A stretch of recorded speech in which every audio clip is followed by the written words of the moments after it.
नमस्कार, यह इंडिया में आपका बहुत स्वागत है। कहते हैं कि भक्त की किसी भी इच्छा को पूरा करना ईश्वर का कर्तव्य बन जाता है, और यदि वह भक्त सिर्फ आपके ही सहारे है तो ऐसी ही भक्त और भगवान की एक अद्भुत कथा को लेकर उपस्थित हुए हैं। कहानी यदि पसंद आती है तो वीडियो को लाइक, चैनल को सब्सक्राइब जरूर कर दीजिएगा। तो चलिए शुरू करते हैं आज की ये एक अद्भुत कथा। उदयपुर के महाराणा के एक दरबारी भुवन सिंह चौहान बड़े सूरवीर, साहसी और युद्ध कला में निष्णात थे। इसके साथ ही श्रीनाथ जी के चरणों में उनका परम अनुराग था। एक बार महाराणा शिकार के लिए गए।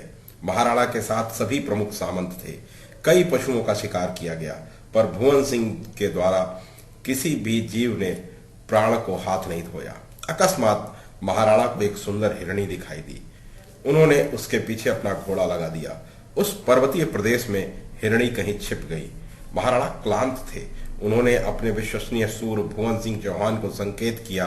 अपने स्वामी का संकेत पाकर अपनी सूरवीरता का गर्व रखने वाले खोजने लगे। वे उसे ढूंढने में सफल ही नहीं हुए। प्रत्युत उन्होंने अपनी बिजली से चमकती खड़क से एक वृक्ष के पीछे छिपी हुई उस निरीह हिरणी को पलक झपकते ही दो टुकड़े भी कर डाले। पर उसके नेत्रों की करुणा से भुवन सिंह चौहान का हृदय बिध गया। उनके नेत्रों के सामने वह मूक पशु अपने उदरस्थ शावक सहित तड़प कर शांत हो गया। भुवन सिंह का हृदय उन्हें धिक्कार उठा। अरे अभिमानी योद्धा, तूने एक गर्भवती हिरणी का वध करके कौन सी शूरवीरता दिखाई है? क्या यही तेरी भगवत भक्ति है? जीवघाती चौहान, तुझे धिक्कार है। आत्मग्लानि से दग्ध होते हुए भुवन सिंह चौहान घर लौट आए। उन्होंने आठ आंसू रोकर भगवान से अपने अपराध के लिए क्षमा मांगी। उसी समय उन्होंने तलवार का त्याग कर दिया और लकड़ी की तलवार अपने म्यान में डाल ली। महाराणा को भुवन सिंह के हृदय की बात का क्या पता? वे तो उनका और भी अधिक सम्मान करने लगे। शूरवीरता के लिए उन्हें पुरस्कृत किया गया, पर भक्त तो शूरवीरता का अभिमान छोड़ चुका था। एक ईर्ष्यालु सामंत ने उनके काठ की तलवार ग्रहण करने का भेद पता लगाकर महाराणा से चुगली की। दरबार का एक मुकुटमणि सरदार दार की तलवार यानी लकड़ी की तलवार रखे, यह असंभव था।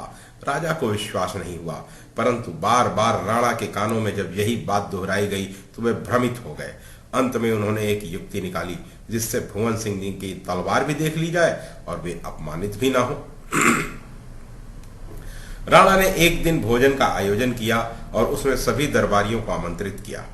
नाना प्रकार के मनोरंजक कार्यक्रमों के बीच महाराणा सहसा बोले, अच्छा, सभी सामंत अपनी अपनी तलवार देखे किसके तलवार में अधिक चमक है। ऐसा कहकर सबसे पहले महाराणा ने अपनी तलवार निकाली। उसके बाद तो बारी बारी सभी अपनी तलवार म्यानों से निकालते गए और रखते गए। भुवन सिंह चौहान बड़े धर्म संकट में पड़े। सभी के नेत्र उन्हीं की ओर थे।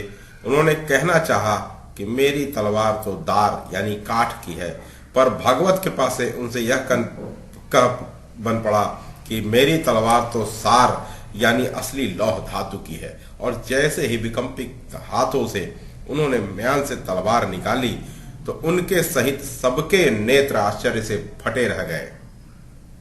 वह तलवार सचमुच सार की थी और वही सबसे अधिक चमक रही थी। लगता है जैसे बिजली कौंध गई हो।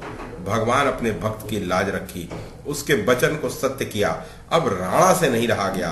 वे रोष से आग बबूला हो गए और भरी सभा में उन्होंने भुवन सिंह को सारी घटना सुनाने के बाद उस चुगलखोर सामंत का सिर धड़ से उड़ा देने की घोषणा की। भुवन सिंह सारे घटना चक्र में श्रीनाथ जी की अहेतुकी कृपा का दर्शन किया और अपराधी सामंत के लिए प्राणदान की याचना करते हुए अपने आर्दबारी से कहा, राणा जी, वास्तव में गर्भवती हिरणी के प्राण लेने के पश्चात मैंने लकड़ी की तलवार ही धारण कर ली थी। यह तो भगवत कृपा है कि आपको वह लोहे की दृष्टि गोचर हुई। उन्होंने फिर से म्यान से तलवार निकाली तो इस बार वो लकड़ी की ही थी। सब लोग और भी अधिक आश्चर्यचकित हुए। राणा उनकी भगवत भक्ति और अहिंसा भावना से बहुत प्रसन्न हुए। उन्होंने कहा, सरदार भुवन सिंह, अब आपको दरबार में आने की आवश्यकता नहीं। मैं नहीं चाहता कि आपकी भगवत आराधना में विघ्न पड़े। आवश्यकता होने पर मैं ही आपके पास आऊंगा, जिससे मेरा भी इस संसार सागर से उद्धार हो जाएगा। आप तो भगवान त्रिलोकीनाथ के द्वारा के ही दरबारी होने के योग्य हैं। आज से आपकी जागीर 2 लाख के स्थान पर 4 लाख रुपए वार्षिक की जाती है। आप धन्य हैं। विनयावनत भुवन सिंह जी ने निवेदन किया, राणा जी, मुझे जागीर नहीं चाहिए, आपसे यही प्रार्थना है कि आप भी शिकार का व्यसन छोड़कर सभी भूत प्राणियों के प्रति दया का भाव अपनाएं। राणा ने उनसे कहा कि ठीक है, आप जैसा कहें। उन्होंने उनकी बात स्वीकार कर ली। जिसे अनंत ब्रह्मांडों के अधिपति की कृपा प्राप्त हो गई हो, उसे सांसारिक संपत्ति जागीर का क्या काम।